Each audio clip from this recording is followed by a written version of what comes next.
Assalamualaikum warahmatullahi wabarakatuh. Bismillahirrahmanirrahim. Alhamdulillahi rabbil alamin. Wassalatu wassalamu ala ashrafil anbiya'i wal mursalin wa ala alihi wa sahbihi ajma'in. Rabbi shrah li sadri wa yassir li amri wahlul 'uqdatam min lisani yafqahu qawli. Allahumma 'allimna ma yanfa'una wanfa'na bima 'allamtana. Allahumma faqihna fid din wa 'allimna at-ta'wil wa zidna 'ilman ya rabbal alamin. Subhanaka la 'ilma lana illa ma 'allamtana innaka antal alimul hakim. Wa la haula wa la quwwata illa billahil aliyyil azim. Alhamdulillah, syukur kepada Allah Subhanahu wa taala yang memberikan peluang kepada kita sekali lagi pada malam ni untuk sama-sama dalam majlis ilmu. Jadi malam ni kita akan membincangkan satu tajuk, iaitu berkenaan dengan jilatan anjing. Kita masih lagi berkenaan dengan taharah. Masih lagi duk bincang berkenaan dengan taharah, yang mana kita merujuk kitab Bulughul Maram sebagai panduan kita dalam perbincangan ini. Jadi kita nak bincang malam ni berkenaan dengan kenajisan bekas yang dijilat anjing, dan beberapa perkara berkenaan dengan masalah kenajisan anjing itu sendiri kita nak bincang lah, dari segi mazhab Syafi'i sendiri dan mazhab-mazhab lain. Kita nak tengok sejauh mana kenajisan anjing, sejauh mana kenajisan anjing dalam keempat-empat mazhab ni. Tak apalah. Jadi ada satu hadis berkenaan dengan masalah ni. Al-Hafiz Ibn Hajar rahimahullah bawakan satu hadis, iaitu an Abi Hurairah radhiyallahu anhu qala Rasulullah sallallahu alaihi wasallam tahuru ina'i ahadikum idza walagha fihi al-kalbu ay yaghsilahu sab'a marratin ulahunna bit-turab. Akhrajahu Muslimun wa fi lafzin lahu falyuriqhu wa lit-Tirmidzi ukhrahunna aw ulahunna bit-turab. Daripada Abi Hurairah radhiyallahu anhu katanya, Rasulullah sallallahu alaihi wasallam telah bersabda, cara membersihkan bekas yang dijilat oleh anjing, iaitu anjing jilat air dalam bekas, bukan jilat bekas tu sendiri, ada air dalam bekas tu lalu dijilat oleh anjing, ialah dengan membasuhnya sebanyak 7 kali. Walaupun hak dijilat tu ialah air, tapi bekas tu juga hendaklah dibasuh sebanyak 7 kali. Basuhan pertama hendaklah dengan menggunakan tanah. Basuhan pertama dengan menggunakan tanah. Diriwayatkan oleh Imam Muslim. Dalam satu lagi riwayatnya, iaitu dalam kitab Sahih Muslim juga, ada satu lagi hadis hak dikuat serupa, cuma ada sedikit tambahan. Dalam itu menyebutkan maka air itu hendaklah dibuang, iaitu sebelum dibasuh bekas tersebut, cuah dulu air, kemudian dibasuh sebanyak 7 kali. Mengikut satu lafaz riwayat Tirmizi, iaitu dalam kitab Sunan Tirmizi, berbunyi basuhan terakhir atau basuhan pertama dengan menggunakan tanah. Dalam kitab Sunan Tirmizi menyebutkan sama ada basuhan terakhir, basuhan yang ketujuh, ataupun basuhan yang pertama dengan menggunakan tanah. Dalam kitab Sahih Muslim sebut dengan jelas, iaitu hak guna tanah itu basuhan yang pertama. Basuhan yang pertama. Jadi lagu mana nak basuh ke 7 kali tu dengan menggunakan tanah, iaitu sama ada kita campurkan air campur ke tanah di dalam air, okay. Ini basuhan pertama. Campur air dalam tanah. Campur tanah dalam air, labuh air dalam tanah. Lepas tu gunakan air tersebut untuk membasuh bekas yang yang mana dijilat oleh anjing tadi. Yang dijilat oleh anjing tadi. Itu cara yang pertama. Lepas tu bilahlah sebanyak 6 kali. Bilah dengan air sebanyak 6 kali. Yang kedua, sama ada kita letak ke tanah. Letak ke tanah di tempat yang kena kena jilat anjing tu. Kena jilatan anjing. Kemudian kita cucur air. Cucur air. Dekat tanah tu jadi sebatilah kita kira-kiranya. Lepas tu barulah kita bilah sebanyak 6 kali lagi.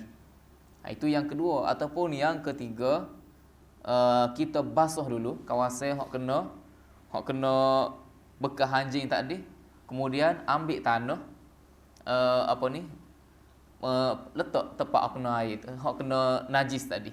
Kemudian barulah dibilah sebanyak 7 kali. Sebanyak 7 kali. Dan tanah boleh digunakan untuk basuh ni orang panggil samuk. Orang panggil samuk. Orang panggil samuk. Iaitu tidak semestinya tanah digunakan untuk tayamum. Tanah digunakan untuk tayamum, tanah yang suci, yang berdebu. Ni tanah liat pun boleh, tanah merah pun boleh. Okey. Asalkan tanah boleh digunakan untuk membersihkan najis anjing ini. Okey. Jadi kalau kita tengok dalam hadis ni khusus menyebutkan jilatan anjing. Bermakna bermakna air liur lah hak najis. Adakah air liur sahaja? Tidak. Kalau mengikut mazhab Syafi'i, kesemua anggota tubuh anjing itu, bila kena bekas ke, kena pakaian kita ke, kena gapo ke, maka hendaklah dibasuh seperti mana yang disebutkan ini 7 kali. Yang pertama dengan tanah, kemudian dengan air. Kalau kita akhirkan dengan tanah, boloklah. Dia kena mula-mula tu dengan tanah. Kena mula-mula tu dengan tanah. Tak apalah. Ada beberapa perkara yang kita nak bincang sini, iaitu yang pertama, persoalannya ialah mengapakah Ibnu Hajar, iaitu penulis kitab Bulughul Maram ini, bawakan hadis ini di sini. Dia wari hadis berkenaan dengan cara nak cuci bekas yang terkena jilatan anjing sini. Sedangkan ia lebih sesuai dibincangkan di dalam bab menghilangkan najis. Sebab kita ni duk bincang berkenaan dengan taharah. Berkenaan dengan air, duk bincang berkenaan dengan air. Masih lagi perbincangan berkenaan dengan air. Jadi kenapa diwari cara membersihkan bekas dalam bab berkenaan dengan air? Seolah-olah tidak ada kesesuaian. Jawapannya ialah untuk menjelaskan bahawa air yang sedikit yang berada di dalam sebuah bekas yang dijilat anjing hukumnya adalah najis. Jadi hak fokusnya sini itu air dalam bekas tadi. Air dalam bekas tadi, hak sikit itu, apabila dijilat oleh anjing, adakah ianya suci, boleh buat berwuduk, boleh buat bersuci ke tidak? Jawabnya tidak. Air itu najis. Najis. Dan wajib dijauhi walaupun tidak berubah mana-mana sifatnya. Kalau kena jilatan anjing tu, tak jelas perubahan dia. Tukar warna ke, berubah bau ke, ataupun berubah rasa, tidak jelas. Jadi walaupun tidak jelas, walaupun tidak nampak, tapi disebabkan air itu sendiri sikit. Sikit maksud dia tak cukup 2 kolah. Tak cukup 2 kolah. Maka ia dikira najis. Kalau lebih tak apa. Kalau lebih daripada 2 kolah, itu tidak ada masalah. Jadi inilah yang ingin disampaikan oleh Ibnu Hajar di sini. Jadi sebab itulah dia wari hadis berkenaan dengan cara nak membersihkan bekas yang terkena jilatan anjing. Dia nak ayatnya air dalam bekas tu tak boleh digunakan untuk mengambil wuduk dan seumpamanya. Itu. Oleh itu air yang dijilat anjing adalah najis dan tidak boleh digunakan untuk bersuci. Itu. Begitulah juga, kalau kena baju ke, tak boleh gunalah buat semaya. Kira-kiranya baju itu najis. Sebab anjing ni termasuk dalam najis mughallazah, najis berat. anjing dan babi ini termasuk dalam najis berak. Najis berak. Okey. Itu yang pertama. Yang kedua, adakah kenajisan air liur anjing boleh dikiaskan? Boleh disamakan dengan seluruh anggota badannya yang lain. Jadi adakah dalam hadis ni sebut air liur? Okey, adakah tubuh dia, bulu dia, kulit dia, okey, peluh dia, apa-apalah hak berada di tubuh dia, seluruh tubuh dia tu adakah najis juga? Okey. Jadi dalam masalah kenajisan anjing ni ada beberapa perbezaan pendapat lah di kalangan ulama. Di sini terdapat perbezaan pendapat di kalangan ulama. Di kalangan ulama beza pendapat. Pendapat pertama jumhur ulama. Jumhur ni maksudnya majoriti lah. Majoriti ulama termasuk Imam Syafi'i mengatakan keseluruhan badan anjing adalah najis, termasuk juga anjing buruan.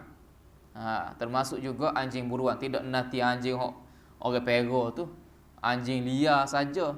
Bahkan anjing buruan juga termasuk keseluruhan badan dia tu adalah najis.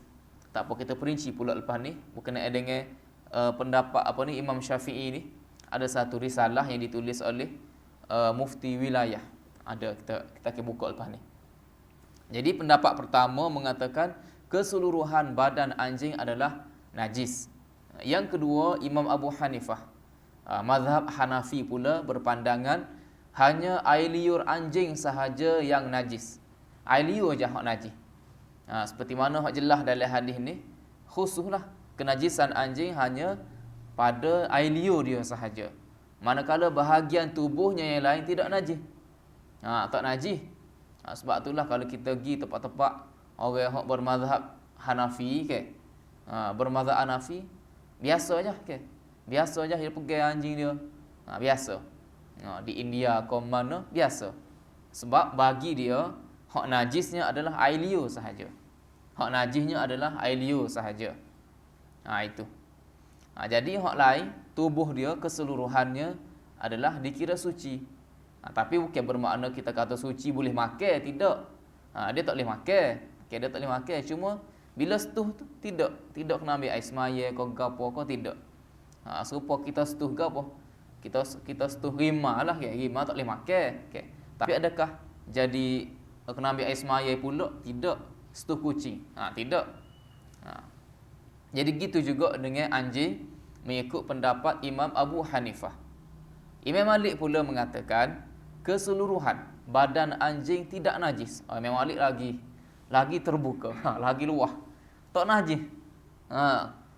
Air liur ke gapo ke tidak najis. Tidak najis. Bahkan kalau tengok dalam mazhab dia ni babi pun tidak najis. Keseluruhan tidak najis. Jadi kita rayak beberapa pendapat ni, bukan nak suruh pilih pendapat dia, tidak. Tidak, kita pegang dengan hak kita selama ni lah duk pegang, iaitu pendapat Syafi'i. Cuma nak rayaknya dalam masalah ni ia adalah masalah khilafiyah, masalah yang dibenarkan berbeza pandangan. Tidak kata kalau kalau pegang supaya kalau orang tu pegang supaya mazhab Malik jadi kafir, tidak. Tidak. Begitu juga kalau pegang supaya pendapat Imam Abu Hanifah jadi kafir, tidak. Ini masalah fiqh yang tidak menyebabkan seseorang itu jadi rosak akidah dia, tidak.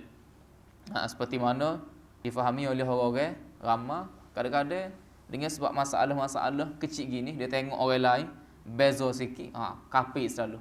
Pegang anjing kafir selalu kafir selalu. Tidak. Ini masalah khilafiyah.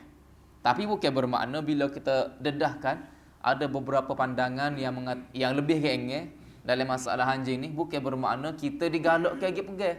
Pergi buat program I want to touch a dog ke gapo aku nak sentuh anjing. Kau lupa nak menyatakan nak lebih terbuka lah agama ni panggil budak-budak muda, remaja-remaja pakat sentuh, pergi pakat belai anjing tu. Jadi tidak gitu.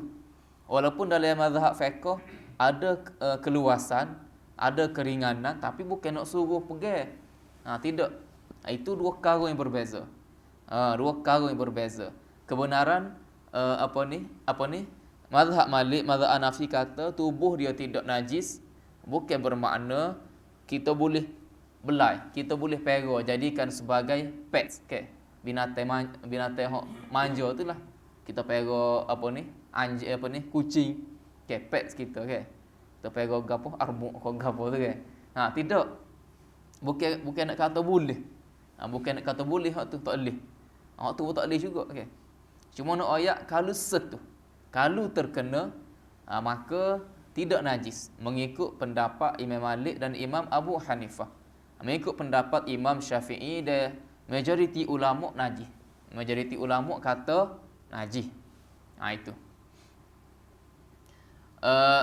Jadi bila Imam Malik kata keseluruhan badan anjing tidak najis, apa Nabi suruh curuh air ni dalam bekah ni bila kena jilatan anjing. Jadi dia kata baginya arahan supaya membasuh bekas yang dijilat anjing sebanyak 7 kali adalah amar ta'abbudi. Perintah semata-mata supaya kita ni patuh. Walaupun kita tidak faham apa sebabnya, tapi kita kena buat. Bukan sebab jilatan anjing itu najis bagi Imam Malik lah. Tapi semata-mata nak suruh kita patuh. Itu maksud amar ta'abbudi. Nak suruh kita buat. Dah Allah Taala kata lagu tu, Nabi kata dalam itu dalam hadis, Nabi kata gitu dalam hadis, maka kita kena patuh, kita kena ikut. Itu sahaja. Bukan nak ayat jilatan anjing itu najis. Dia pergi kat tu. Dia pergi kat tu. Jauh maknanya perbezaan pendapat dalam masalah ini sangat luas. Sangat luas. Tetapi ke mana-mana pun jumhur majoriti ulama kata anjing keseluruhan tubuh dia, okey. Bukan sahaja air liur, semua tu adalah najis. Semua tu adalah najis. Itu. Kalau hok duk buat, okey, duk buat program supaya mari setuh anjing itu masalah lain pula. Orang panggil masalah tasyabbuh bil kufar pula. Tasyabbuh bil kufar, menyerupai orang kafir. Jadi hak tu pun dilarang juga. Okay, walaupun mazhab Malik kata anjing tidak najis, okey. Bukan bermakna kita boleh pergi pegang, boleh bela supaya kafir tak tahu rumah pakai baju, okey, bukan setakat pakai baju. Okey, wasiat harta kepada anjing bila mati. Orang kafir kan tak ada panduan sangat ni. Bila nak mati, harta tu diwasiatkan. Tulis milik anjing. Milik anjing. Tak tahu gapo kerja okey. Bukan bermakna kita boleh buat gitu. Hak tu satu perkara yang dilarang. Tasyabbuh bil kufar, pera anjing. Sebab itulah Nabi larang juga. Okey, jadikan anjing sebagai pets, okey, sebagai binatang peliharaan, manja-manja ni. Sebab nak suruh kita orang Islam mukhalafah, berbeza dengan orang kafir, orang Yahudi dan orang lain lah, Nasrani. Mereka jadikan anjing ni sebagai binatang peliharaan mereka. Binatang peliharaan mereka. Okey. Jadi bukan bermakna bila Imam Malik kata tidak najis, boleh pera. Tak. Itu dua perkara yang berbeza lah. Itu dua perkara yang berbeza. Okey. Sebelum kita pergi kepada kesimpulan berkenaan dengan hadis ni, kita nak tengok dulu masalah berkenaan dengan anjing ni, perincian berkenaan dengan anjing ni dalam mazhab dalam mazhab Syafi'i. Dalam mazhab kita lah, lagu mana perincian dia berkenaan dengan anjing ni. Besar ke mana tak nampak kedok tu.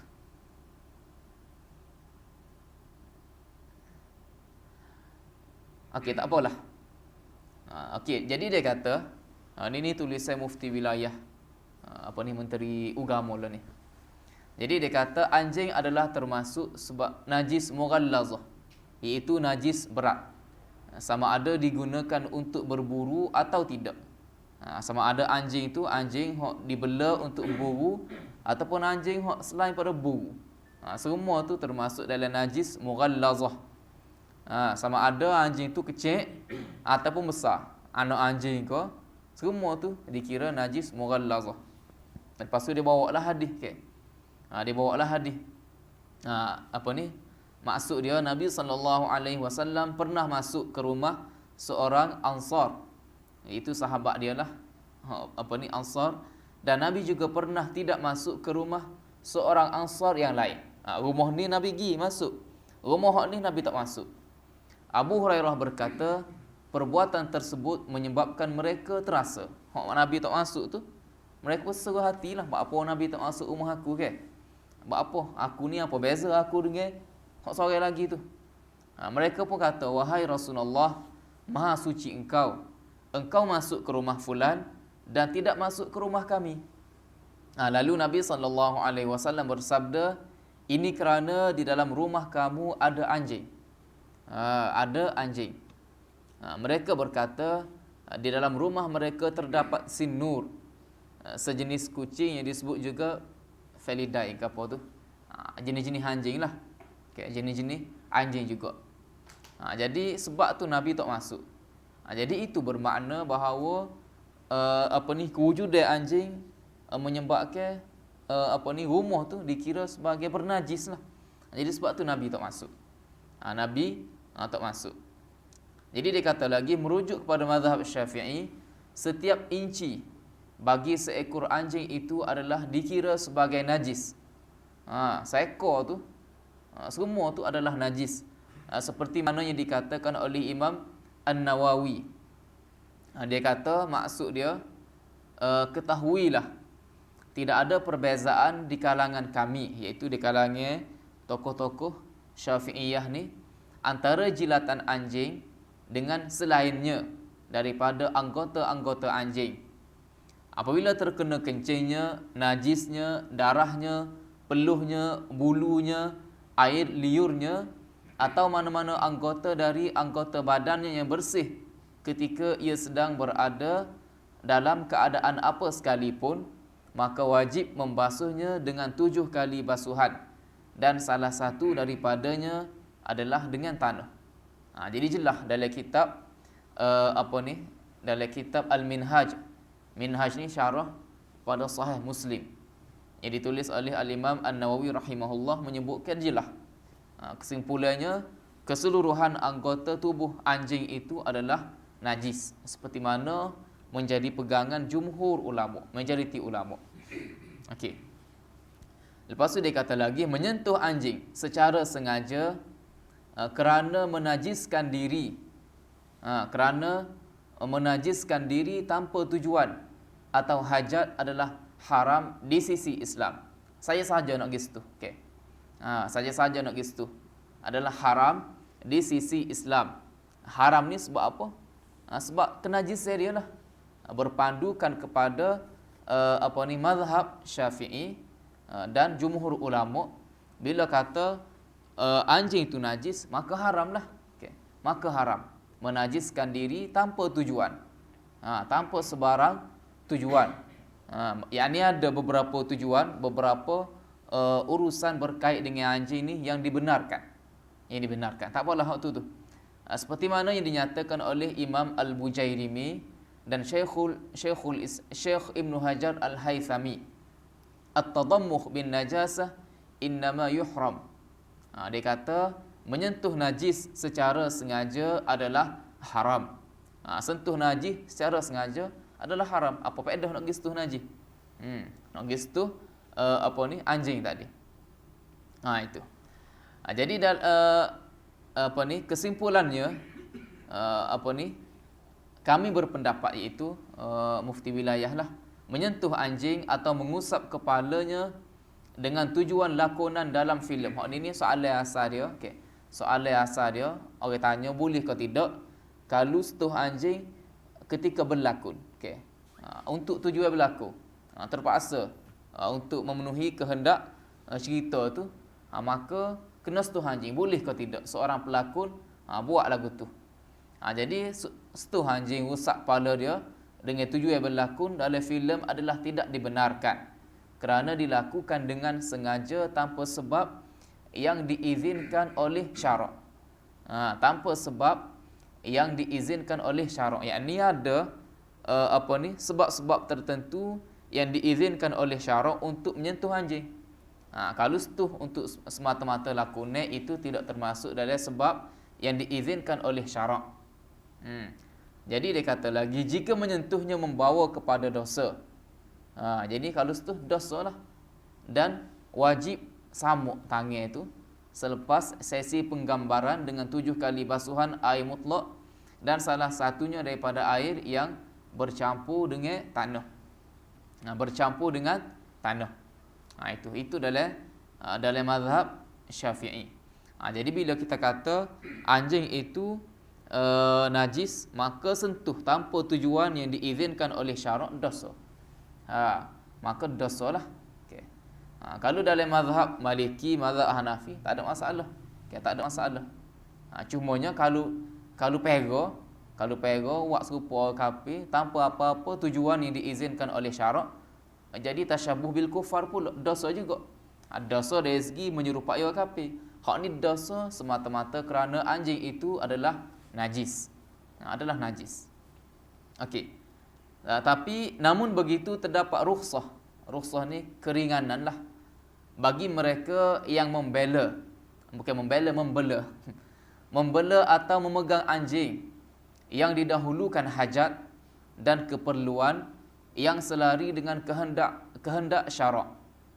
Jadi ada beberapa hajat dan keperluan yang diberikan keringanan oleh syarak untuk memegang anjing.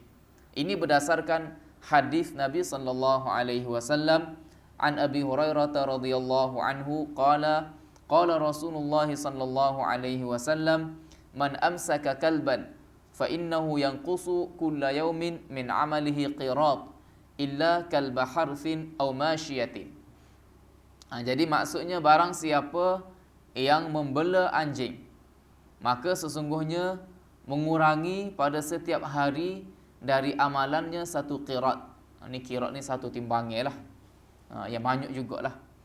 Kecuali anjing untuk pengawasan. Anjing untuk kita kata sebagai pengawal, atau anjing menjaga binatang ternakan, atau anjing untuk menjaga binatang ternakan. Jadi hak ni boleh. Untuk dua urusan ni boleh. Anjing hak digunakan sebagai pengawas, okey. Dan anjing untuk menjaga binatang ternakan. Hak ni boleh. Hak ni dibenarkan. Dia tempat-tempat kita ni pun ada ke. Cumanya kalau untuk sebagai kawalan rumah tu biasanya orang Cina lah, orang bukan Islam je. Okey, tak ada lagi orang Islam buat gitu, kejutlah. Cumanya kalau tengok binatang ternakan, kalau biasa pergi setengah-setengah tempat tu hak payah kambing ke, lembu ke, banyak ni okey. Ada dia guna binatang ternakan. Hamba pun saya pernah pergi di kalau kubur tu. Kalau kubur ni ada satu tempat dia bela kambing. Banyaklah okey. Ratus ekor. Jadi dia pega anjing ni untuk menjaga binatang tu, untuk hambak binatang tu, untuk hambak kambing tu. Tapi kawasan hak dia duduk tu tak ada orang, kawasan tak ada orang. Jadi tak geger sangatlah okey. Tak timbul masalah sangat. Mungkin akan menimbulkan masalah bagi setengah-setengah orang hak tak faham. Bagi mereka anjing ni tak boleh secara mutlak. Sebenarnya ada pengecualian. Ada pengecualian. Itu. Jadi untuk tujuan pengawasan. Jadi dari hadis tersebut ia merupakan keizinan bagi mereka yang mahu membela anjing dengan disertakan hajat dan tujuan, iaitu sebagai haiwan pemburu atau pemandu jalan untuk orang buta sekiranya amat memerlukan, dan tiada orang lain yang dapat membantu, atau tujuan keselamatan pihak berkuasa seperti polis dan kastam. Polis duk heret anjing itu untuk mengesan bukti-bukti gapo-gapo jenayah tu. Jadi itu dibenarkan. Dan juga untuk mengawal keselamatan di sekitar rumah. Untuk mengawal keselamatan di sekitar rumah. Ni pun boleh juga sebenarnya. Cuma kita tidak buat sebab untuk mengelakkan timbul fitnah lah. Atau sebagai haiwan penjaga untuk menjaga haiwan ternakan. Nak kira boleh. Kalau nak kira boleh. Cumanya untuk mengelakkan timbul fitnah dan seumpamanya, dan dalam keadaan banyak lagi kaedah-kaedah lain yang boleh digunakan untuk mengawal keselamatan di sekitar rumah, maka kita pilihlah kaedah-kaedah lain terlebih dahulu. Walaupun menggunakan anjing juga dibenarkan. Menggunakan anjing juga dibenarkan. Kalau luar-luar macam tepat apa ni? Saya belajar mula di South Africa tu, okey. Memang muka pintu pagar ke. Adalah anjing ke. Ada anjing. Malam-malam dia agak anjing dia pergi apa ni? Pusing kawasan sekolah. Pusing kawasan sekolah. Apa ni? Untuk jagalah dia punya pengawal tu. Kadang-kadang terlepas masuk asrama. Masuk asrama budak-budak. Riuh budak okey. Riuh. Jadi dia bagi dia tidak ada masalah sangat. Sebab apa ni? Anjing tu sendiri tidak najis kecuali air liur dia je. Okey. Jadi tak ada masalah lah kalau terpegai ke gapo ke. Tidak ada masalah bagi dia lah. Itu. Tapi bagi apa ni? Dalam masalah untuk matlamat tertentu, untuk tujuan-tujuan tertentu seperti yang disebut kes sini, ada keringanan. Yang ini boleh. Yang ini boleh untuk kita gunakan anjing. Cumanya tak perlu apa ni? Tak perlu juga kita jaga sensitiviti masyarakat kan. Sensitiviti masyarakat perlu dijaga juga. Itu berkenaan dengan apa ni? Masalah anjing dalam mazhab Syafi'i ni. Dalam mazhab Syafi'i dan jumhur ulama, walaupun mereka mengatakan keseluruhan badan anjing adalah najis, tetapi ada tujuan-tujuan tertentu yang membolehkan anjing itu untuk dipelihara, dibela. Tapi kena jagalah supaya tidak terkena sangatlah anjing itu. Okey, lepas tu yang ketiga, kita balik pada perbincangan dalam kitab ni, beberapa kesimpulan daripada hadis ini. Yang pertama, kenajisan air liur anjing di sisi jumhur ulama. Oleh itu berdasarkan kaedah qiyas ni perbandingan lah. Maka kenajisan tahi dan air kencingnya lebih berat lagi. Cakap dah kan. Oleh itu ia juga perlu dibasuh sebanyak 7 kali beserta tanah. Beserta tanah. Jadi hak ni jumhur ulama. Jumhur ulama kata dalam hadis ni menyebutkan air liur sahaja. Jelas. Adakah najis hak lain lagu mana? Air kecing dia, najis dia lagu mana? Hak tu lebih lagi lah. Sebab hak tu lebih berat lagi berbanding dengan air liur. Itu dipegang oleh jumhur ulama. Namun berdasarkan zahir hadis, golongan Zahiriyah. Zahiriyah ni satu mazhab juga dalam Islam. Orang panggil mazhab Zahiriyah. Mereka berpegang dengan zahir hadis. Lagu mana hak jelas dalam hadis, hak tu lah hak dia pegang. Dia tak kira dah makna tersirat. Dia pakai maksud makna tersurat sahaja. Dia tak kira dah makna tersirat di sebalik hadis tu. Itu golongan Zahiriyah. Satu mazhab yang diiktiraf juga dalam agama. Cumanya tidak ramailah pengikut dia hari ni.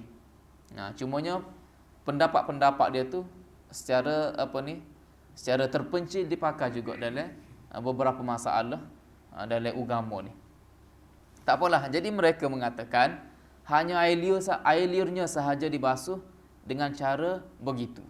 Air liur je basuh 7 kali, sekali dengan tanah yang pertama tu. Manakala najisnya yang lain tidak. Dia kata najis air kecil ke, peluh ke, tahi anjing itu ke, tidak kena basuh. 7 kali. 7 kali pas sekali dengan tanah tidak. Bahkan basuh seperti biasalah. Bila hilang najis tu, maka boleh dah lah, suci dah lah. Itu pendapat dia. Pendapat ini disokong oleh sekumpulan ulama. Jadi buat apa? Mereka kata gitu. Mereka mengatakan perintah ini khusus dengan air liur anjing kerana padanya terdapat sejenis virus. Jadi dia kata, Nabi kata kena cuci dengan tanah tu sebab ada sejenis virus yang hanya dapat dihapuskan dengan tanah. Virus yang ada pada air liur anjing itu. Air liur anjing itu ada virus. Jadi hikmahnya Nabi suruh basuh dengan tanah air liur dalam hadis ni untuk menghapuskan virus tadi. Bukan nak royak anjing itu sendiri najis berat, najis mughalladh. Itu pendapat Zahiriyah. Boleh jadi betul, wallahu alam. Ni para saintis kena buktikanlah kan. Banyak kan nyakit anjing gila tu, rabies ke apa tu. Wallahu alam tepat ke tidak okey. Tepat ke tidak berkait dengan air liur ni. dan boleh dihapuskan dengan tanah, wallahu alam. Kalau terbukti tepat, ini salah satu apa ni hikmah lah ke. Dapat tengok kebenaran syarak dengan sains, dengan perubatan. Wallahu alam tepat kau tidak, tapi ada satu pendapat. Jadi menarik jugalah ke. Menarik juga. Kalau jumhur ulama dia kata memang tak boleh lah. Memang serupa. Air liur ke, hak lain-lain ke, pada tubuh anjing tu bila kena basuh serupa je. Okey. 7 kali sekali dengan tanah. Lemon ni kata tidak. Hak kena basuh dengan tanah, air liur sahaja. Tubuh hak lain basuh seperti biasalah. Tak kena basuh sampai 7 kali, sampai kena ambil dengan tanah ke apa tidak. Sebab ada illah, iaitu virus yang ada pada air liur anjing tadi. Jadi sebab tu kena basuh dengan cara lagu tu. Itu hak mereka katalah. Wallahu alam tepat ke tidak. Itu. Tak apalah. Lepas tu B, sekiranya anjing menjilat benda-benda selain bekas, adakah ia perlu dibasuh dengan cara yang sama? Jawabnya ya. Ini mengikut mengikut jumhur ulama lah. Hak ni dalam hadis ni sebut bekas saja. Kalau kena baju ke, kena gapo ke, gitulah. Kena basuh dengan cara yang sama. Lepas tu yang ketiga, adakah binatang yang digigit anjing buruan juga perlu dibasuh sebanyak 7 kali di tempat yang terkena gigitan? Anjing ada juga hak digunakan untuk berburu. Termasuk dia ini pun termasuk anjing yang dibela. Jadi kalau anjing tu, bila anjing tu buru kita boleh lepas anjing tu dengan sebut bismillah. Bila anjing tu pergi buru apa-apa, lepas tu hari dalam keadaan binatang tu sudah mati, boleh makanlah. Sebab sebut bismillah tu seumpama kita bismillah ketika nak sembelih binatang tu. Jadi kalau haiwan tu mari dalam keadaan hidup lagi, kita kena sembelih. Kalau mati dah, kita boleh ambil, kita boleh manfaatkan daging dia tu. Jadi tepat hak terkena gigitan anjing tu, adakah perlu dibasuh? Serupa juga 7 kali sekali dengan tanah. Jadi sekumpulan ulama mengatakan wajib dibasuh.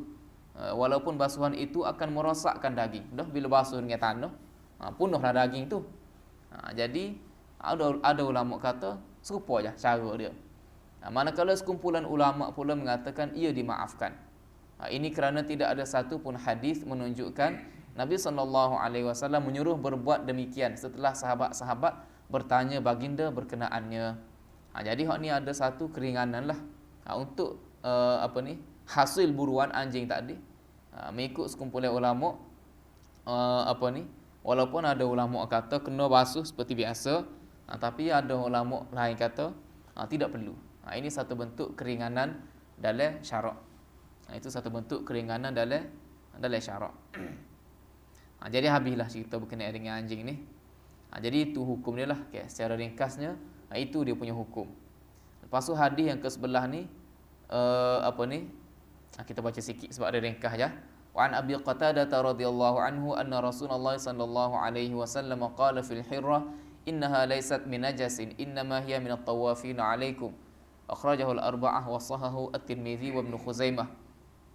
Daripada Abi Qatadah radhiyallahu anhu bahawa Rasulullah sallallahu alaihi wasallam telah bersabda berkenaan dengan kucing. Sesungguhnya ia tidak najis. Sebenarnya ia termasuk antara binatang yang selalu berlegar-legar di sekitar kamu. Jadi walaupun kucing ni haram dimakan sebab dia binatang bertaring, tapi dia tidak najis. Kena bulu dia, kita pegang dia, kena liur dia, tidak najis. Takut-takut Ibnu Hajar wa'ari selalu berkenaan dengan anjing berkenaan dengan kucing selepas bab berkenaan dengan anjing tadi. Sebab lebih kurang sama je. Anjing dengan kucing dengan anjing ni spesies dekat-dekat. Jadi takut orang timbul waswah. Dah anjing tak boleh, kucing lagu mana? Jadi ayat lalu hadis untuk mengelakkan kekeliruan. Jadi kucing ni tidak perlu basuh. Bahkan boleh semaya dengan kain pelekat hak ada bulu kucing ke gapo tidak kena basuh. Tidak kena basuh. Itu sahajalah, kecuali najis dia. Kecuali najis dia hak tu terailah najis. Tubuh badan dia tidak najis seperti najisnya anjing. Gitulah. Jadi itulah malam ni berkenaan dengan apa ni, kenajisan anjing ni. InsyaAllah kita akan sambung pula masalah-masalah lain pula di kesempatan yang akan datang. Wa akhiru da'wana alhamdulillahirabbil alamin. Okey. Nak tanya sikit masa bekah air tadi. Okey. Okey, macam mana orang yang cuci bekah tu? Jadi bekah tu disifatkan bernajis. Jadi orang yang nak pergi cuci tu, nak pergi bekah tu ke mana tak dia tu? Pergi tepak hok. Pergi ialah bekah tu dah air tu dah dikira najis. Jadi bekah tu pun najis juga lah. Ha. Jadi dia nak pergi ambil tu, jadi orang tu dia tu hak pergi ambil cuci tu, jadi kena najis juga lah. Dia pergi dia apa ni? Kalau tengok dalam hadis ni, muka air hok kena tu bahagia dalam. Bahagia dalam. Jadi kita pergi kat luar ke?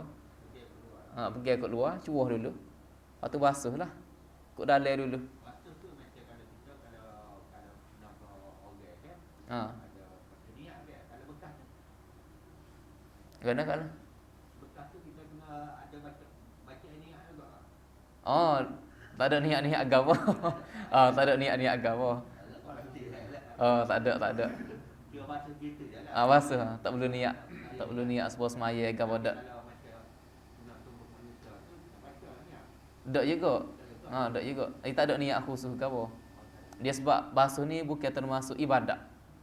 Basuh. Sebab kita basuh benda lain lah ke. Sebab kita basuh najis-najis lain, dia bukan suatu ibadat.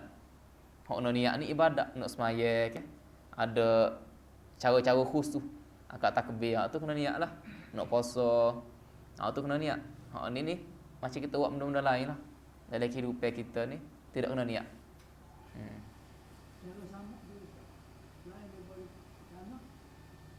Selain pada tanah. Kalau guna sabun ke apa? Boleh, pasir boleh. Cumanya apa ni, hak terbaiknya guna tanah lah. Hak ni masalah khilafiyah juga. Setengah orang kata boleh. Boleh guna sabun ke? Setengah kata boleh. Setengah kata tak boleh. Jadi kok orang hak kata anjing tu, air liur dia tu ada virus. Tanah je boleh hilangkan virus tu, maka tak boleh lah. Tapi tak jelas juga hak tu. Tak jelas juga kalau kau tidak ada virus. Cuma setakat ni hak apa ni, hak jelasnya guna tanah lah. Guna tanah untuk mengelakkan khilaf. Kalau kira lah kan.